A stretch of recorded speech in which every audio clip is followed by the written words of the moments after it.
Praise lord ప్రియులారా, మనము దేవుడు ధర్మశాస్త్రము మన పితరులకు ఎందుకు ఇచ్చెను అనేది మాట మనము గలతీయులకు రాసిన గ్రంథము 3వ అధ్యాయము 18వ వచనం నుండి 22వ వచనం వరకు చెప్పబడుతుంది.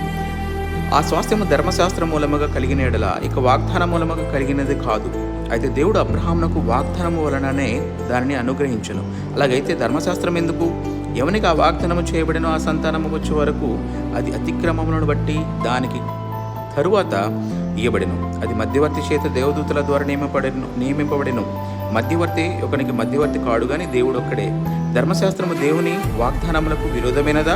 అట్లనరాదు. జీవింపజేయ శక్తి గల ధర్మశాస్త్రము ఇయ్యబడి ఉన్న ఎడల వాస్తవంగా నీతి ధర్మశాస్త్రం మూలంగానే కలుగును గాని యేసుక్రీస్తునందలి విశ్వాసం మూలము కలిగిన వాగ్దానము విశ్వసించు వారికి అనుగ్రహింపబడినట్లు లేఖనము అందరిని పాపంలో బంధించెను.